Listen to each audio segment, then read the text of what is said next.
사랑하신 성도 여러분, 좋은 날입니다. 오늘은 출애굽기 20장 1절부터 17절의 말씀입니다. 오늘 본문의 말씀은 십계명을 다루고 있습니다. 십계명의 말씀을 한 계명 한 계명마다 자세히 설명하는 시간은 없겠습니다만, 오늘 본문의 말씀 이 시간을 통하여서는 십계명에 주어진 그 순서, 그 배경에 대해서 말씀드리는 것이 좋을 것 같습니다. 사랑하신 성도 여러분, 십계명은 십계명을 지켜서 구원받으라고 주신 법이 아닙니다. 십계명은 오히려 이미 하나님께서 주신 구원에 대한, 그 하나님 주신 구원받은 백성이 어떻게 살아가야 할지에 대한 언약법으로 주신 것입니다. 일반적인 종교에서는 종교적인 계명들을 사람들에게 줍니다. 그리고 그렇게 행하면 구원을 약속합니다. 이 세상에 존재하는 모든 종교는 행위 종교입니다. 하지만 기독교 신앙은 행위의 종교가 아니라 은혜의 종교입니다. 먼저 구원하시고 구원받은 사람들이 이렇게 살아야 한다라고 말씀하시는 것이 언약법이고, 그것이 고갱이, 그 핵심이 십계명입니다. 십계명은, 기독교의 계명은 하나님의 은혜로 구원받은 성도가 맺어야 될 열매로서 주어진 계명입니다. 구원받은 자로서 계명을 지켜야 될 그 이유 분명히 알고 준행해야 될 것을 십계명을 통해서 말씀하시고 있는 것이죠. 먼저 이 십계명의 정신, 십계명의 목적 가운데 하나가 자유임을 보여주고 있습니다. 20장 2절 말씀에 보면, 나는 너를 애굽 땅 종되었던 집에서 인도하여 낸 내 하나님 여호와니라 라고 이야기합니다. 십계명을 선포하신 하나님이 그들을 구원하신 하나님이라고, 특별히 노예에서 해방시켜 주셨던 자유를 주신 하나님이라고 말씀하신 것입니다. 십계명의 정신이 자유이고, 오히려 십계명의 말씀을 지키는 것이 참 자유를 얻는 길이라고 설명하고 있는 것입니다. 또한 20장 2절 말씀은 하나님이 먼저 구원해 주셨고 구원받은 사람들이 행해야 될 계명임을 분명히 하고 있는 것입니다. 그래야 십계명의 1계명부터 10가지, 10번째 계명까지 그렇게 설명되고 있는 것이죠. 10가지 계명에 대해서 사람들은 여러 가지 구분해서 설명하려고 노력했었더랬습니다. 그것이 무엇이냐면, 십계명을 먼저 어떤 사람들은 3 앞에 3가지 계명과 7, 3, 7 구분법으로 제시해 주고 있는, 해석하는 사람도 있었습니다. 어거스틴과 루터가 이런 구분을 따랐는데요. 그래서 앞에 있는 3, 앞에 3가지 계명, 그리고 뒤에 7가지 계명을 구분했습니다. 그래서 앞에 있는 계명이 하나님에 관한 계명, 뒤에 7개의 계명은 사람에 관한 계명, 그렇게 구분했고요.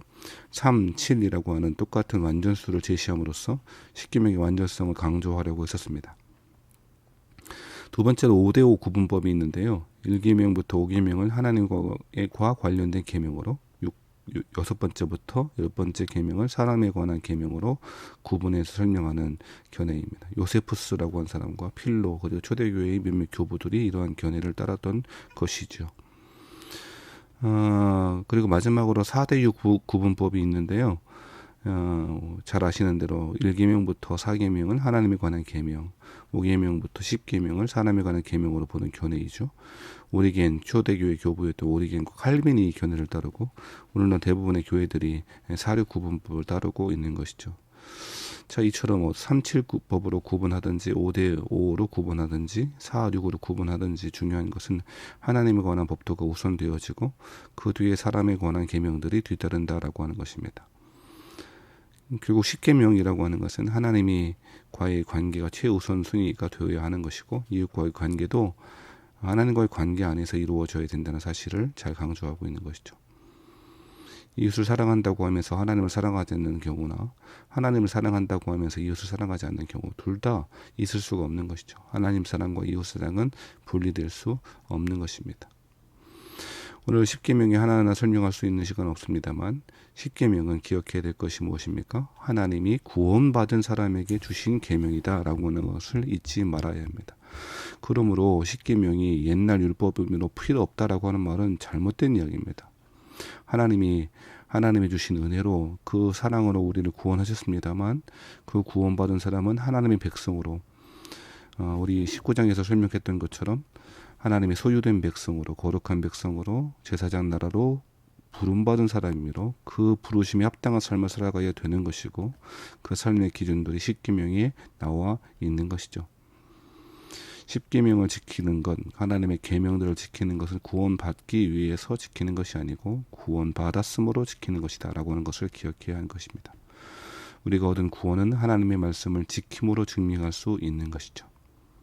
사랑하신 성도 여러분, 오늘 하나님의 말씀, 십계명의 말씀은 오늘날 대부분의 성도들이 간과하는 경향이 많이 있는 것 같습니다.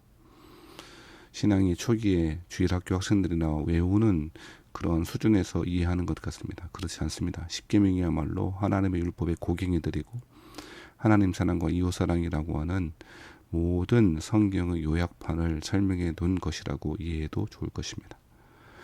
오늘도 구원받은 사람으로 하나님의 말씀을 주야로 묵상하며 그 계명대로 살기 위하여 치열하게 순례의 길을 잘 걸어가시는 저와 여러분 되시기를 주의 이름으로 축원합니다.